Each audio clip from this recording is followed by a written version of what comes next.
Allez, salut tout le monde. Petite vidéo dans la transfo, ça va changer un peu. Je me voyais pas filmer dans la chèvrerie parce que il fait hyper froid et puis j'ai pas mal de trucs à faire aujourd'hui et ça m'arrangeait que ça soit là, donc que ça soit filmé ici. Donc là je vais faire vite fait un nettoyage et puis je vais mouler une fournée de bûches. Là j'ai des bûches à l'affinage pour la semaine prochaine. Là c'est une petite tomate que j'ai faite parce que j'en ai fait pas mal cet hiver, mais j'en ai déjà plus. Et là j'ai encore du fromage pour la semaine prochaine à affiner. Voilà, sachant qu'il y a des frais qui sont partis, des frais en bûche et des frais en rond aromatisés. Donc voilà quoi, la vente continue, il n'y a pas de souci, c'est des petites quantités, mais c'est des quantités quand même.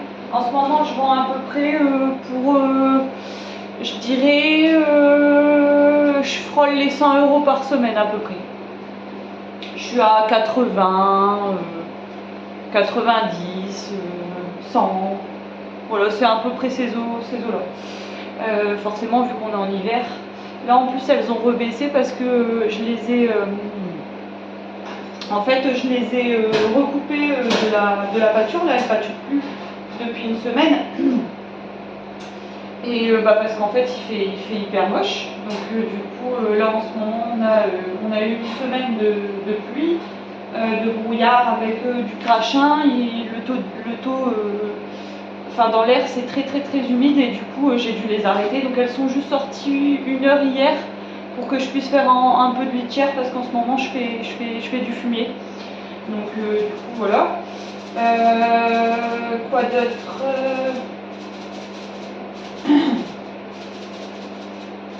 Alors au niveau de l'éco-pâturage pour la commune là, dans laquelle j'habite, ça va être cuit. Ça va pas se faire. Pourquoi? Parce qu'en fait, si vous voulez, j'ai absolument pas de visuel au niveau de quand est-ce que ça va pouvoir se faire. J'ai déjà posé la question 2 fois pour savoir quand est-ce qu'ils vont clôturer les parcelles, sachant qu'il y en a plusieurs. Et j'ai pas de réponse. J'ai été voir, il n'y a rien qui est encore prêt.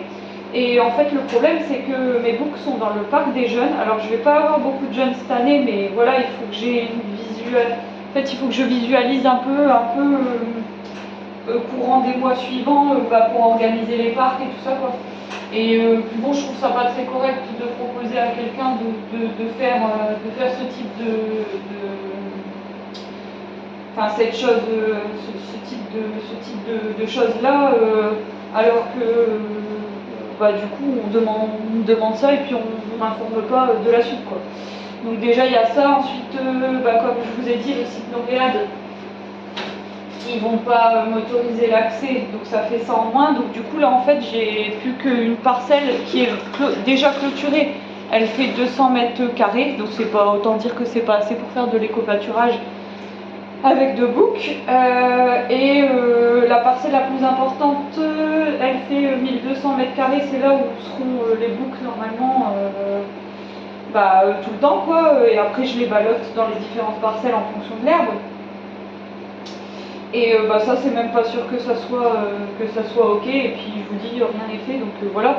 Alors du coup on avait un peu anticipé le truc par rapport à la future arrivée des agneaux. Et je me suis dit avec mon mari, c'est pas grave, au pire si les agneaux ils arrivent pas tout de suite, ou même s'ils arrivent et qu'ils grossissent bien, on mettra les agneaux avec les boucs. Et du coup les boucs partiraient sur la parcelle des agneaux avec l'abri.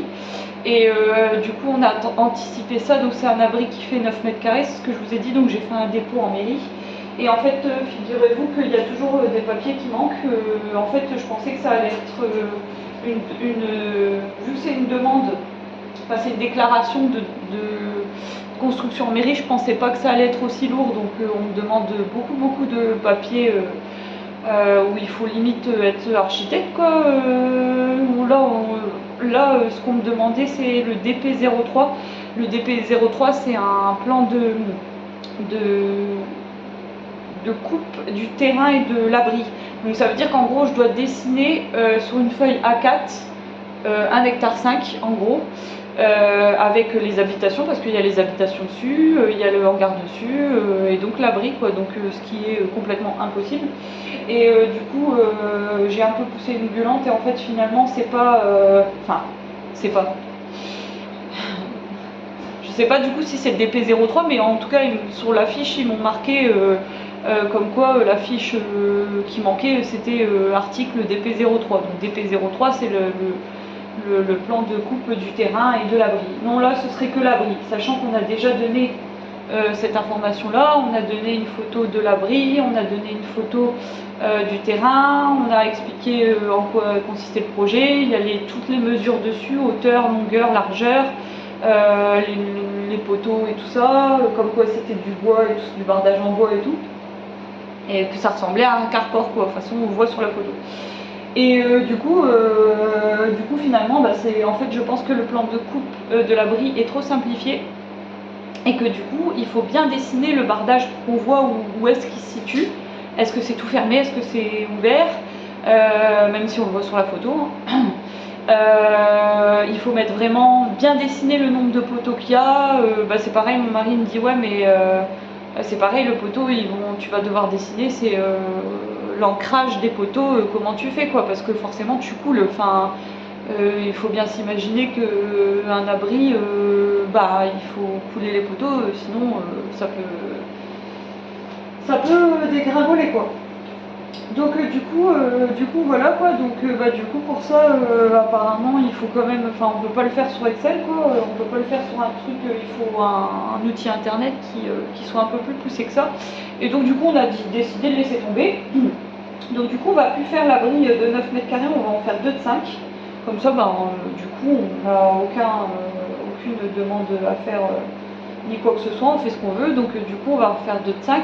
Et donc du coup se pose la question, du coup en même temps aussi, qu'est-ce que ça veut dire?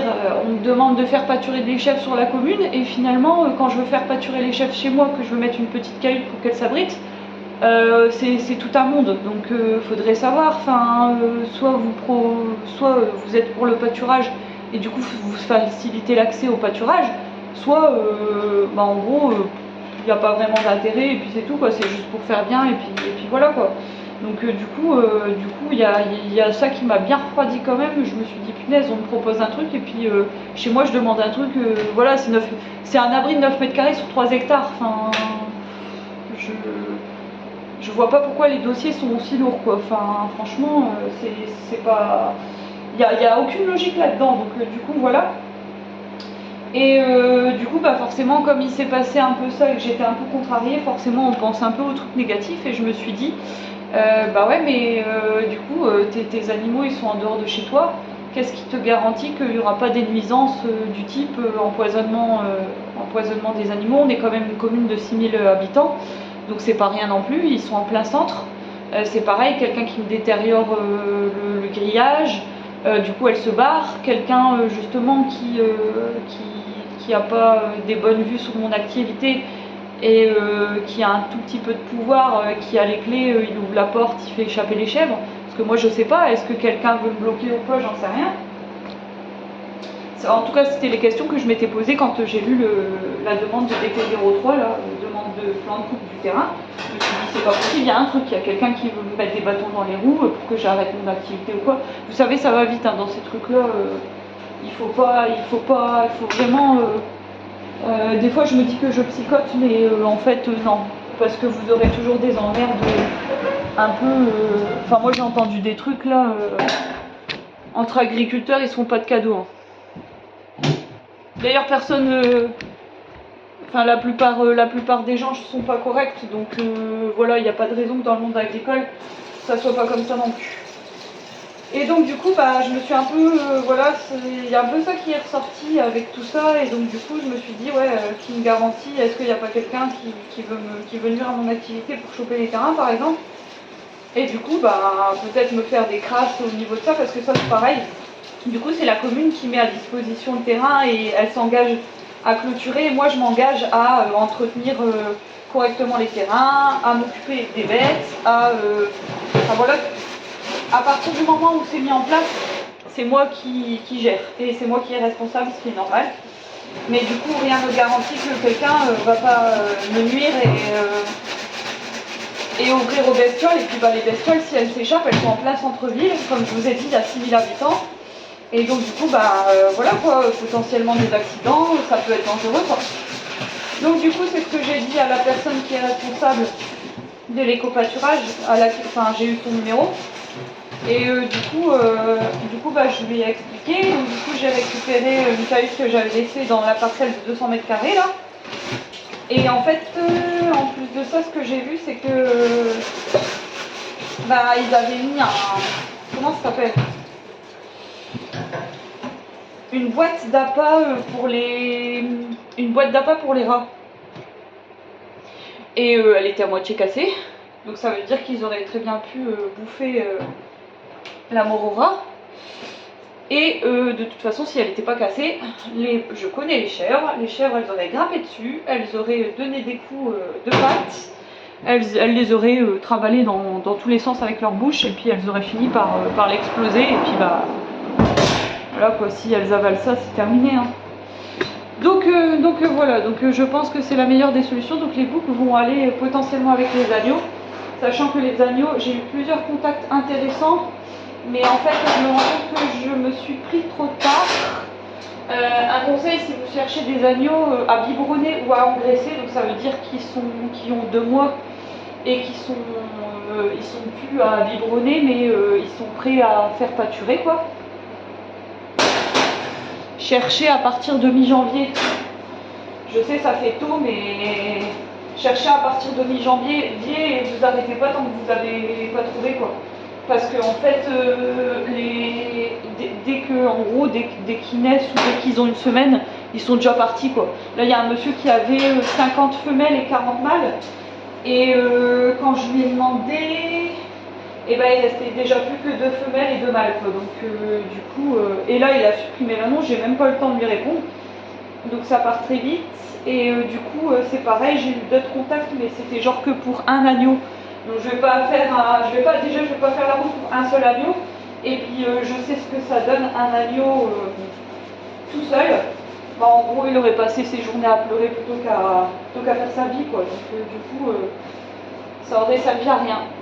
Donc du coup, là j'ai chopé un monsieur qui a deux lots différents et il fait des mises bas en décalé. Et du coup là il a eu des mises bas, bah là il a déjà tout vendu en fait, mais il m'a dit de le recontacter en mars pour le deuxième lot en fait. Donc du coup par contre là je vais pas trop attendre, je vais pas attendre le 10 du mois, je pense que je vais l'appeler genre le 2 ou le 3 mars quoi. Donc du coup voilà, donc là ça va se faire et je vous avoue que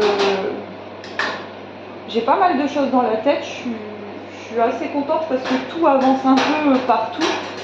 Bon, il n'y a pas forcément des bonnes nouvelles, hein. Le pâturage, moi, ça me tentait bien, mais voilà. Et puis bah, l'abri, c'est pas très grave. Hein. Voilà, on va pas en faire un seul et puis c'est tout. Et du coup, ouais, je vous avoue que plus ça avance, plus voilà, bah, je suis contente. Enfin, il va y avoir les mises bas des chèvres au mois de mars. La production de fromage pour l'instant ça s'arrête pas, donc je croise les doigts pour qu'on ait un bel été et un beau printemps, comme ça elles sortiront bien. Tout le monde va bien et puis bah ouais, j'ai pas mal de projets en tête. En premier les agneaux et puis du coup bah balloter les boucs et voilà quoi. Et du coup bah cet été on verra bien, mais voilà en gros un peu les événements actuels. Je voulais vous parler aussi de... Alors je vais peut-être juste... Hop, 2 minutes. Je vais peut-être vous parler aussi de la MSA. Parce que ça c'est pareil, je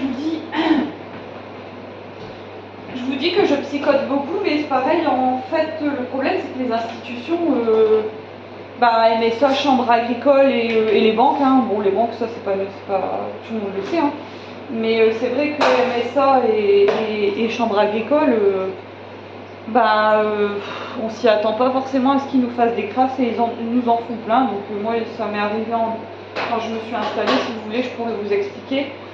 Mais là en gros j'ai eu encore des déboires avec la MSA. Je vous ai dit, j'ai fait une demande là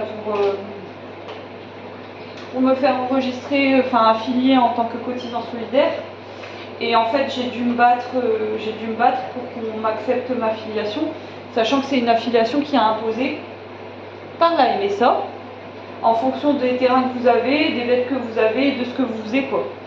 Enfin de ce que vous faites, pardon. Donc du coup, en fonction de ce que vous faites, comme si vous vendez ou pas quoi. Sachant que quand vous vendez, c'est pareil, alors sauf pour le fromage et la viande parce que c'est fortement contrôlé. Mais par exemple, si vous vendez quelques bêtes, vous n'êtes pas obligé de vous inscrire à la MSA. Ils tolèrent un petit peu ils sont un peu souples sur certaines choses, sachant que si vous voulez vendre des animaux, il faut quand même être déclaré à l'EDE, donc la chambre agricole au service d'identification, avoir un numéro de cheptel et que les animaux soient bouclés quoi. Mais sinon vous n'êtes pas obligé de vous être affilié, vous n'êtes pas obligé d'être affilié à la MSA pour quelques bêtes vendues quoi. Par contre, dès que vous vendez des denrées alimentaires, fromage ou viande, là par contre voilà, il faut que vous soyez affilié. Et le cotisant solidaire, en fait, le cotisant solidaire, vous pouvez l'être jusqu'à vous passer au régime supérieur, c'est quand vous avez 12 hectares 5 de culture, ou alors quand vous avez 30, moi je parle en chèvres laitières, hein, quand vous avez 30 chèvres laitières. Et moi en fait, du coup, j'ai envoyé des documents, donc j'avais pris un rendez-vous avec un conseiller pour m'assurer que je rentrais bien dans les clous du cotisant solidaire et comment je procédais pour faire ma demande, sachant que je savais que c'était par courrier. Effectivement, c'est par courrier. Donc j'ai fait une lettre recommandée avec avec signature.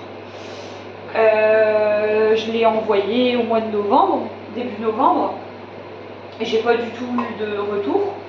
Et j'ai quand même aussi envoyé ce courrier sur mon espace personnel de la MSA, comme ça voilà, ils ont tout.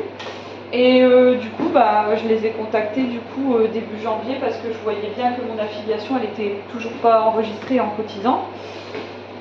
Et du coup j'ai fini par avoir quelqu'un au téléphone pour les appeler, hein. Et en fait ça m'a été refusé à cause de la superficie de mon terrain. Parce que j'ai 3 hectares en gros, donc je me suis déclarée avec 3 hectares et là actuellement j'ai 15 chèvres. Moi je suis descendue à 15 avec les boucs en tout. Et du coup, soi-disant, ça passait pas parce que j'avais trop de terre. Donc ce qui est complètement impossible. Donc je lui explique que c'est pas possible, que je vais pas payer une cotisation de plus de 3 500 € par an pour 15 chèvres et 3 hectares quoi. Donc du coup comme c'était une dame de l'accueil, elle a dit que j'allais être appelée par la dame ou le monsieur, je sais pas, qui s'occupe des structures, qui s'occupe des affiliations à MSA. Et du coup, je l'ai eu, et du coup, forcément, elle a essayé de me baratiner, hein, et puis du coup, en voyant que je lâchais pas l'affaire et que je donnais des bons arguments, du coup, ce qui est normal en fait, c'est eux qui font les régimes. On est imposé directement au régime à laquelle on est affilié par rapport au nombre de bêtes et au nombre d'hectares. Là, je suis censée être affiliée cotisant solidaire et elle veut pas m'affilier cotisant solidaire. Donc si, il y a un moment donné où, de toute façon, j'aurais monté au-dessus. Hein. Enfin, j'aurais été au prud'homme s'il aurait fallu, j'en sais rien, mais moi, il n'y a pas de problème. Hein. En procédure, c'est pas grave. Hein. Là, je suis dans mes droits, donc voilà quoi. Et du coup, en voyant que je lâchais pas l'affaire et que je donnais des arguments concrets, et du coup, en gros, elle a voulu elle a fait mon changement. Elle a juste quand même dit ah on s'est mal compris, j'ai pas bien compris votre courrier. Si tu veux, t'as mal compris mon courrier, allez vas-y fais le changement et puis qu'on n'en parle plus quoi. J'ai essayé de pas m'énerver, même si on sentait que dans ma voix j'étais un peu sec. J'ai essayé de garder l'objectif en tête, et l'objectif c'était qu'elle m'affile en cotisant solidaire, et c'est ce qu'elle a fait. Donc du coup 2 jours après sur mon espace il était bien marqué cotisant solidaire, et puis c'était tout. Donc du coup voilà quoi, sachant qu'en plus au début quand je me suis installée du coup sur les 3 hectares avec 20 chèvres. Elles n'étaient pas toutes en lait, hein, mais j'avais 20 chèvres. Je crois qu'il y en avait 15 qui étaient en... Non, moins. Il y en avait peut-être 11 qui étaient en lait. Et le reste devait être en lait l'année suivante parce qu'elles étaient trop jeunes. Mais en tout cas, j'avais un troupeau de 20 et ils m'avaient refusé de me mettre en exploitant agricole. Ils m'avaient mis en cotisant solidaire. Bah oui, pourquoi? Parce qu'ils savent que je m'étais installée en JA avec la chambre agricole et que du coup ils voulaient pas me donner mes aides. Donc vous voyez un peu les pratiques de la MSA. Pour pas que vous touchiez vos aides, ils vous foutent en cotisant solidaire. Et ils ont fait ça avec une collègue qui est en chèvre, pareil, elle a quasiment 3 hectares, elle a un tout petit peu moins, je crois qu'elle a 2,5 hectares, mais elle a 30 chèvres laitières, donc 30 chèvres laitières, peu importe si vous n'avez pas de surface, vous êtes forcément en exploitant agricole, parce que vous avez 30 chèvres laitières. Et du coup, elles l'ont inscrite en cotisant solidaire la première année, pour pas qu'elle touche les aides. Et puis là, comme par hasard, elle est réinscrite en chef exploitant agricole, alors qu'elle n'a pas du tout changé son cheptel, quoi. Vous voyez?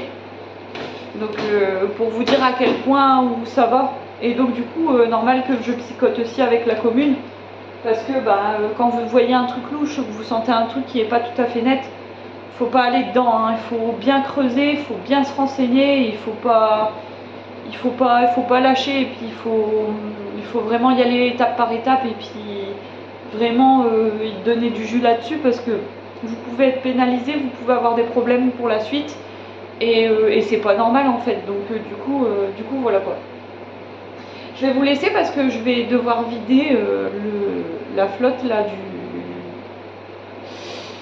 il y a un bac de récupération d'eau parce que les fromages ils s'égouttent encore dans le frigo, donc souvent je dois vider pour pas que ça touche le moteur. Donc ça, je vais faire ça, et puis je vais aller faire ma vaisselle. Voilà en gros pour les nouvelles. Alors la suite des vidéos, je sais pas trop ce que ça donne, ce que ça va donner. Je sais pas trop vous dire la suite de ce que je vais filmer, mais bon, enfin voilà quoi, on verra bien au fur et à mesure. Sachant que j'espère que la saison va bien démarrer, vu que le foin il est pas terrible. Ça c'est vraiment horrible. Voilà, je vous tiens au courant pour la suite, et puis bonne journée, à plus.